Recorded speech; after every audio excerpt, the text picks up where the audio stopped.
Hey there. So I'm in Orlando right now, and I met someone today that was about to waste a ton of money on paying someone to run social media for them. Now, before you freak out, having someone run social media for you is not a bad thing, but unless you have something lined up for that social media content to actually funnel into, then you're going to waste a lot of money. So I'm at this big art supplies trade show that I'm actually helping my family's business out at. And one of the vendors, there was an artist in the vendor. We're all setting up, gearing up for tomorrow, which is when everything kicks off.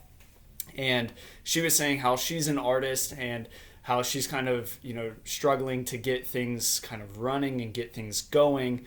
And she said that she was about to invest in this social media company, and they were going to start producing content for her for 6 weeks.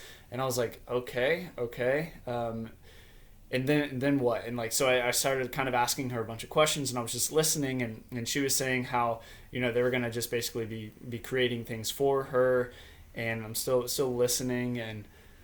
And finally I said, can I offer some kind of advice for you? And she was like, yes, sure. And so I said, look, this is, if we think of it as a funnel like this, that social media stuff is just up on the top. Okay, social media, podcasts, your blog, your YouTube channel, all that kind of stuff is up on top of the funnel.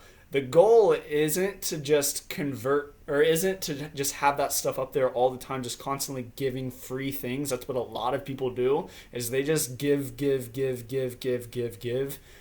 without any actual real strategy behind that. It's good to give. It's good to help people. It's good to offer a ton of value like that. But there also needs to be a point where we begin to kind of drive people down this funnel. And believe it or not, I told her this, and it really shocked her. She, when I said this to her, I said, believe it or not, email is still the number one way to sell online. And she was like, really? Really? Email? And I was like, yes, it actually is. It outperforms any social media following in sales. And so the goal is to actually have something that will capture those people and bring them down further into your funnel to produce a customer, to produce a sale, so you can give them more value. And so I explained to her the concept of a lead magnet, and told her that, look, it's great to have content. It's great to have people, if you're not able to produce your content, then to have someone do that. But what I did years ago is we would run ads, and we would create content. We'd have all this stuff, but it never led anywhere. And so then you're just creating content, and you're creating stuff, and you're adding value, but at the end of the day, you got to turn it into some kind of sales. And so I sat down with her, and I drew everything out, and I drew this funnel, and I said, here up top is your content. We need to drive them to this lead magnet so that they actually go and fill out a form. And if you don't know what a lead magnet is, it's just simply something that you're saying, hey, this thing's really valuable. I want to give this to you in exchange for your name and email so I can continue to talk to you. And so all these people that are going to be going through the trade show and everything, we actually have something set up where it can be as simple as what we're doing. We're doing a free art basket giveaway. It's worth $200. It's valued at $200. And I just I'm putting up my laptop with a form on there. All the people have to do is just go submit their information. Boom, they're going to get a confirmation email. Now we have them on the list. Now that these people could be from all over the country, now we can talk to them and continue to engage them, because they will buy from us tomorrow at this show. But if we didn't continue to market to them, we couldn't continue to develop that relationship. So just to break it down, boom, funnel up here. We have content. We have the stuff that you're giving, just regular, like to just help people and build that kind of influence, build your audience, build your target. And we go down a little bit further with a lead magnet. Now we've captured their information. Now we can continue to market to them on email. That's still the number one way to sell, believe it or not.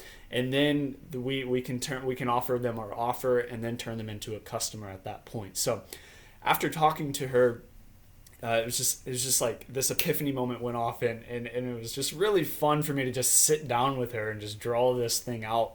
and help her and teach her that, hey, don't let this all be in vain. Don't just produce content. Don't just do this for just because you think that's what you're supposed to do.